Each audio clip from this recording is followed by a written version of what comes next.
पहले अखबार छप के बिकते थे और आजकल बिकने के बाद छप रहे हैं। अर्नब गोस्वामी पिछले 3 महीने से नेपोटिज्म की वकालत कर रहे हैं और अपने खुद के चैनल में अपनी वाइफ को न्यूज प्रोडक्शन में और एडिटर्स हेड बना रखा है। अगर कोई बिल पास हो रहा है तो उसमें आपको ज्यादा दिमाग लगाने की जरूरत नहीं है। फायदा बताने के लिए सुधीर चौधरी और नुकसान बताने के लिए रवीश कुमार। अभी रिसेंटली हमारे इंडिया टीवी ने बताया कि हिमेश रेशमिया को एलियन उठा के ले जाएगा। तो एक तरह से गवर्नमेंट भी इनकी ग्राहक है और कोई अपने ग्राहक के ही अगेंस्ट में जाएगा तो उसकी दुकान बंद होना तय है। काम सारे न्यूज चैनल एक ही जैसा कर रहे हैं, बस इन्होंने गुट अलग अलग पकड़ रखे हैं। उसमें नीरा राडिया बरखा दत्त को समझा रही है कि अगले कॉलम में किस नेता को ऊपर रखना है, किस नेता को नीचे रखना है। पूरी सौदेबाजी चल रही है। बाहर की कंट्रीज में सोशल मीडिया पे झूठ बोला जाता है और मेन स्ट्रीम मीडिया उसको क्लियर करती है, और हमारे यहाँ मेन स्ट्रीम मीडिया झूठ बोलती है और लोग आगे सोशल मीडिया पे उसको क्लियर करते हैं। महात्मा गांधी जी लोगों के घर घर नहीं गए थे अपनी बात पहुंचाने। जब वो जेल में भी थे तो उन्होंने अपने विचार लोगों तक न्यूज़पेपर के थ्रू पहुंचाए। इसीलिए मीडिया को फोर्थ पिलर ऑफ डेमोक्रेसी बोला जाता है, क्योंकि आज का मीडिया अगर पहले होता तो ब्रिटिशर्स उसको खरीद लेते और हम लोगों को ये यकीन दिला दिया जाता कि ईस्ट इंडिया कंपनी कितनी बेनिफिशियल है हमारे देश के लिए। Out of 180 countries Indian media 142nd number पे है all over the world. Lebanon और अफगानिस्तान, जहां लॉ एंड ऑर्डर की धज्जियां उड़ी पड़ी हैं, वो भी इंडिया से आगे है। जब भी कोई इंसिडेंट होता है तो एक जर्नलिस्ट का काम होता है कि वो बिना अपना ओपिनियन रखे सारी की सारी इंफॉर्मेशन लोगों तक पहुंचाए। उसके बाद लोग खुद डिसाइड करें कि उन्हें क्या मानना है, क्या नहीं मानना है, क्या समझना है और क्या नहीं समझना है। अब प्रॉब्लम ये आ रही है कि यहाँ पे आपको समझाया जा रहा है कि इस पर्टिकुलर इंसिडेंट से आप ये समझिए। एक जर्नलिस्ट जो आप तक इंफॉर्मेशन पहुंचा रहा है, उस इंफॉर्मेशन के बेसिस पे बहुत सारी पॉलिसीज पे भी फर्क पड़ता है। तो एक जर्नलिस्ट की बहुत बड़ी जिम्मेदारी बनती है कि वो अपने मुंह से एक एक शब्द बहुत ही सोच समझ के निकाले। मान लो आपके पास एक ईमेल आया है जिसमें ये लिखा है कि आपकी 50 करोड़ की लॉटरी लगी है और उस 50 करोड़ की लॉटरी को पाने के लिए आपको $500 ट्रांसफर करना पड़ेगा अकाउंट में। तो आप करोगे? नहीं करोगे। आपको लगता है दुनिया में कोई भी ऐसा आदमी होगा करेगा? नहीं लग रहा है ना, नहीं करेगा कोई। $90 मिलियन, 650 करोड़ से भी ज्यादा रुपए का नुकसान हुआ है लोगों का इस ईमेल के फ्रॉड की वजह से।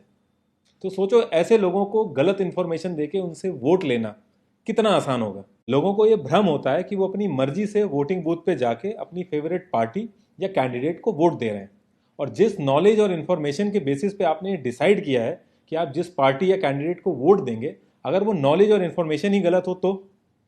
अगर आप इसको ध्यान से समझें तो एक प्रॉपर प्लानिंग के तहत आपसे वोट डलवाया जा रहा है और आपको यह भ्रम है कि आपने अपनी मर्जी से वोट दिया। स्टीव बैनन, जो कि एक्स स्ट्रेटेजिस्ट भी रहे हैं व्हाइट हाउस के, उन्होंने 2019 में एक बात कही थी कि रूलिंग गवर्नमेंट का जो एक्चुअल ऑपोजिशन होता है वो मीडिया होता है, और मीडिया से डील करने के लिए आपको ज़्यादा स्ट्रेटेजी नहीं लगानी है।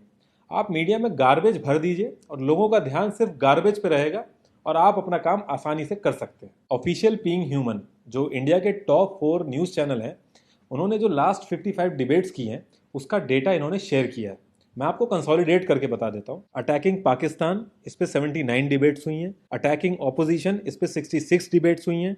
प्रेजिंग गवर्नमेंट, 36 डिबेट हुई है। राम मंदिर, 14 डिबेट हुई हैं। पीएमसी बैंक, 1 डिबेट हुई है। Unemployment 0, national security 0, farmers 0, economy 0।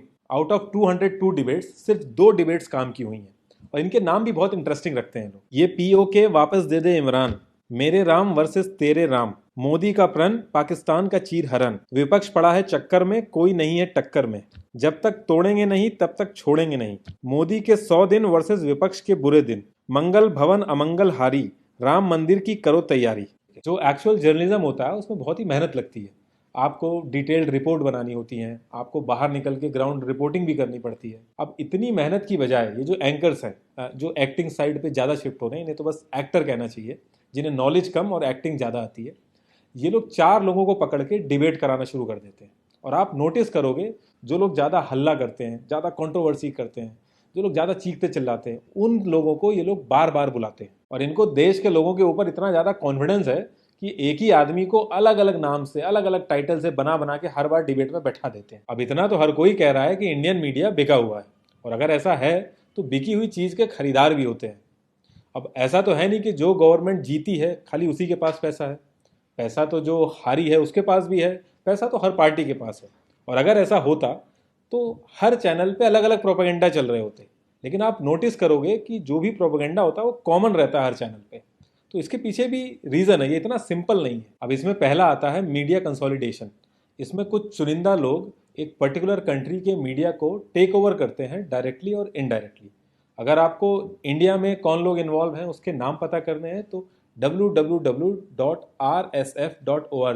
इसमें आप चेक कर सकते हैं। ये एक नॉन प्रॉफिट ऑर्गेनाइजेशन है जिसने बहुत सालों तक रिसर्च करी और अलग अलग कंट्रीज में जो मीडिया हाउसेज हैं उनको कौन टेक ओवर कर रहा है उनके नाम इसने रिवील किए। एक मेन स्ट्रीम न्यूज़ चैनल को रन करने के लिए 80 से 100 करोड़ रुपए चाहिए।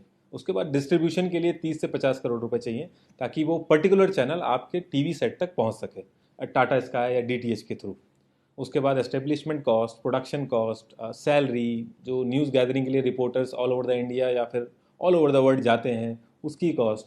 तो इन टोटल अगर आप देखें तो न्यूज़ चैनल चलाना अपने आप में एक बहुत कॉस्टली अफेयर है। अभी न्यूज़ चैनल दो तरीके से कमाते हैं, पहला सब्सक्रिप्शन, दूसरा एड्स। सब्सक्रिप्शन ये जो टाटा स्काई, डीटीएच, इनमें हम एक पर्टिकुलर चैनल है जो न्यूज़ चैनल है उसको पे करते हैं 1 से 3 रुपए के बीच में, लेकिन 75% डिमांड इनकी पूरी होती है एड से। और किसी भी चैनल को अगर बने रहना है तो उसकी मजबूरी हो जाती है एड्स पे डिपेंडेंट होना, और ये सबसे बड़ी प्रॉब्लम है जिसकी वजह से सारी चीज़ें शुरू होती। 2019 के चुनाव में 25,000 करोड़ से भी ज़्यादा खर्च हुआ था सोशल मीडिया और एड्स पे। तो एक तरह से गवर्नमेंट भी इनकी ग्राहक है, और कोई अपने ग्राहक के ही अगेंस्ट में जाएगा तो उसकी दुकान बंद होना तय है। ये जो कॉर्पोरेट कंपनीज होती हैं ये भी अवॉइड करती हैं ऐसे न्यूज़ चैनल को जो गवर्नमेंट के अगेंस्ट बातें करता है, क्योंकि इनकी भी पॉलिसीज पे फर्क पड़ता है। इस चीज़ को तो फिगर आउट कर लिया है न्यूज़ चैनल्स ने कि जो भी रूलिंग गवर्नमेंट है उसके अगेंस्ट में बात नहीं करनी, लेकिन इसमें भी कॉम्पिटिशन है, सारे ही चैनल ऐसा कर रहे हैं, तो बात आके फंस जाती है टीआरपी पे। अगर मैं लास्ट मंथ की बात करूं, अगस्त की, तो टीआरपी में जो एंटरटेनमेंट में जो चैनल सबसे ऊपर है वो है स्टार उत्सव, उसके 12 लाख से ज़्यादा इंप्रेशन है। और न्यूज़ चैनल की अगर मैं बात करूं तो रिपब्लिक भारत, उसके 3 लाख से ज़्यादा इंप्रेशन है। मतलब एक एंटरटेनमेंट चैनल के 4 गुना ज़्यादा इंप्रेशन है न्यूज़ चैनल के कंपैरेटिवली। तो इस चीज़ को न्यूज़ चैनल्स ने समझ लिया है कि उनको अपना कंटेंट एंटरटेनमेंट की तरफ शिफ्ट करना पड़ेगा, नहीं तो उनका भी हाल डीडी न्यूज़ जैसा होगा। फेक न्यूज़ में मसाला होता है, एंटरटेनमेंट होता है, लोग रुक के उसको सुनना चाहते हैं। विश कन्या, पाकिस्तान तेरे टुकड़े होंगे, अभी रिसेंटली हमारे इंडिया टीवी ने बताया कि हिमेश रेशमिया को एलियन उठा के ले जाएगा। बाहर की कंट्रीज में सोशल मीडिया पे झूठ बोला जाता है और मेन स्ट्रीम मीडिया उसको क्लियर करती है, और हमारे यहाँ मेन स्ट्रीम मीडिया झूठ बोलती है और लोग आके सोशल मीडिया पे उसको क्लियर करते हैं। पहले अखबार छप के बिकते थे और आजकल बिकने के बाद छप रहे हैं। पहले लोग पॉलिटिकल पार्टीज मैनेज करते थे, आजकल पॉलिटिकल पार्टीज के साथ साथ मीडिया हाउसेज भी मैनेज कर रहे हैं। अगर आपकी जान पहचान में किसी के ऊपर टाडा लग जाए तो पूरी सोसाइटी उसका क्या हाल करेगी, लेकिन एक एक्टर के ऊपर टाडा लगता है, वो पहले तो जेल से निकलने के बाद एक सुपरहिट मूवी देता है और लोग उसको छूने के लिए तरस रहे हैं, बस उसकी एक झलक दिख जाए उसके लिए तरस रहे हैं। तीसरी सबसे बड़ी प्रॉब्लम है कि इंडियन मीडिया के ऊपर कोई मॉनिटरिंग नहीं है। अगर मैं यूके की बात करूं तो वहां पे ऑफकॉम है, ऑफिस ऑफ कम्युनिकेशन, यूएस में एफसीसी है, फेडरल कम्युनिकेशन कमीशन, लेकिन इंडिया में ऐसा सिस्टम नहीं है। थैंक्स टू ट्राई, जो कि हर 3 महीने 6 महीने में ट्राई करता है कि कंप्लेन कमीशन ऑफ प्रेस आए, लेकिन जब से हमारा देश आज़ाद हुआ है ऐसा हो नहीं पाया है। और ये कोई कोइंसिडेंस नहीं है, ये पर्पजली कोई भी गवर्नमेंट चाहती नहीं है कि ये कमीशन आए। बस एक न्यूज़ ब्रॉडकास्ट एसोसिएशन बना रखा है जो ये न्यूज़ चैनल वालों ने खुद ही बना रखी है। इनकी हायर अथॉरिटी भी यही न्यूज़ चैनल वाले ही हैं। मतलब कि अगर कोई गलती कर रहा है तो उसकी कंप्लेन लेके आप उसी के पास जा रहे हैं, तो ये अपने आप में एक जोक है। इस समय महाराष्ट्र के अंदर इतनी सारी न्यूज़ चल रही हैं। लास्ट टू लास्ट ईयर की अगर मैं बात करूं तो महाराष्ट्र के अंदर 2761 फार्मर्स ने सुसाइड कर लिया। उनको नहीं पता डिप्रेशन क्या होता है। आप किसी से भी पूछेंगे तो हर कोई यही कहेगा कि हाँ उनको इंसाफ मिलना चाहिए, लेकिन उनको एक्चुअल इंसाफ तभी मिलेगा जब लोगों तक एक्चुअल इन्फॉर्मेशन होगी। और अगर आपको लग रहा है कि अभी गवर्नमेंट चेंज होगी तो ये सारी चीज़ें ऑल ऑफ अ सडन सही हो जाएंगी, तो इट्स अ मिथ। चाहे पहले की गवर्नमेंट हो या करंट गवर्नमेंट हो या आने वाली गवर्नमेंट हो, मीडिया को ये लोग एक ही तरीके से मैनेज करते हैं। और ये सब मैं कोई फिलोसफी नहीं बोल रहा हूँ या अपने मन की बात नहीं बोल रहा हूँ, इन सब के प्रूफ अवेलेबल हैं। कोबरा पोस्ट ने 36 न्यूज़ चैनल्स के ऊपर स्टिंग ऑपरेशन किया और उन्हें पैसे ऑफर किए और भड़काऊ न्यूज़ चलाने के लिए ऑफर किया। ये सारे न्यूज़ चैनल एग्री हो गए और ये सारी जो स्टिंग ऑपरेशन की वीडियो है ये यूट्यूब पे अवेलेबल है, आप जाके देख सकते हैं। रिपब्लिक भारत की नेटवर्थ 1200 करोड़ है और अर्नब गोस्वामी उसमें 80 से 85% के शेयर होल्डर है। तो कई सौ करोड़ों के आदमी है वो, ऐसा नहीं है कि वो क्लूलेस है, उन्हें कुछ पता नहीं है। उन्हें बहुत अच्छे से पता है कि वो क्या कर रहे हैं। 3 महीने से नेपोटिज्म की वकालत कर रहे हैं और अपने खुद के चैनल में अपनी वाइफ को न्यूज़ प्रोडक्शन में और एडिटर्स हेड बना रखा है, जबकि उनको तो जो सबसे बेस्ट और कैपेबल एडिटर है वो रखना चाहिए था। लेकिन इनको कॉन्फिडेंस इतना है लोगों के ऊपर कि सबको बेवकूफ़ समझते हैं। कुछ न्यूज़ चैनल ऐसे प्रिटेंड करते हैं कि सारा न्यूज़ चैनल खराब है, जो रियल जर्नलिज्म है वो खुद कर रहे हैं। अगर मैं स्पेसिफिकली एनडीटीवी की बात करूं तो 2010 में ये खुद भी एक्सपोज हो गए थे। 2010 में जब नीरा राडिया केस के टेप्स लीक हुए थे, उसमें नीरा राडिया बरखा दत्त को समझा रही हैं कि अगले कॉलम में किस नेता को ऊपर रखना है किस नेता को नीचे रखना है, पूरी सौदेबाजी चल रही है। तो आप इसके भी टेप जाके एक बार यूट्यूब पे सुनिएगा जरूर। काम सारे न्यूज चैनल एक ही जैसा कर रहे हैं, बस इन्होंने गुट अलग अलग पकड़ रखे हैं। पार्लियामेंट में अगर कोई बिल पास हो रहा है तो उसमें आपको ज्यादा दिमाग लगाने की जरूरत नहीं है। फायदा बताने के लिए सुधीर चौधरी और नुकसान बताने के लिए रवीश कुमार। अब इन सारी चीजों का सोल्यूशन क्या है? पहला, जो भी आप डेली बेसिस पे न्यूज कंज्यूम कर रहे हैं वो अवॉइड करिए ऐसे सोर्सेज से जो सिर्फ और सिर्फ एड्स पे बेस्ड है। इसमें आप ऑल्टरनेटिव मीडिया का यूज कर सकते हैं। आप थोड़ा सा सर्च करिएगा गूगल पे, तो आप ऑल्टरनेटिव मीडिया डालेंगे तो सारे चैनल आ जाएंगे। ये लोग डोनेशन लेते हैं और सब्सक्रिप्शन बेसिस पे आपको न्यूज़ देते हैं। लास्ट में बस एक ही चीज़ कहना चाहूँगा कि कोई भी फेक न्यूज़ है या फिर कोई प्रोपेगेंडा है तो उस पर आंख बंद करके यकीन मत कर लीजिए। इनफैक्ट ये जो वीडियो भी है, इसके जितने भी सोर्सेज हैं वो मैं यूट्यूब के डिस्क्रिप्शन में दे दूंगा। आप उसको रीड करके वैलिडेट करिएगा, उसके बाद ही किसी बात पे यकीन करिएगा। दूसरी चीज़, आप किस पार्टी को सपोर्ट करते हैं, किस मीडिया हाउस को सपोर्ट करते हैं, उसमें दखल देना मेरा काम नहीं। आप इससे पहले भी बीजेपी कांग्रेस किया है, आपने हिंदू मुस्लिम किया है, एनडीटीवी रिपब्लिक किया है, और आप आने वाले 10 साल तक भी करते रहिए। और अगर आपका 1 रुपए का भी फायदा हो जाए तो आप मुझे आके बता दीजिएगा। आपका फायदा तभी होगा जब आप मुद्दों पे बात करेंगे।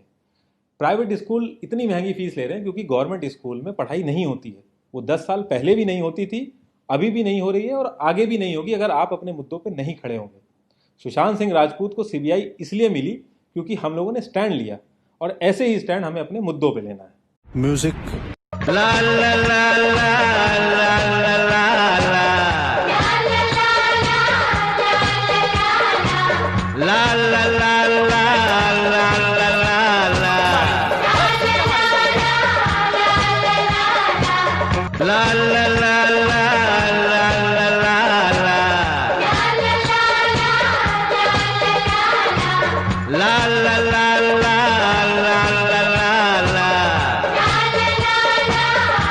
उठा के फेंक दीजिए टीवी को घर से बाहर। ना मोबाइल में देखिए, ना दीवार पर चिपका के देखिए।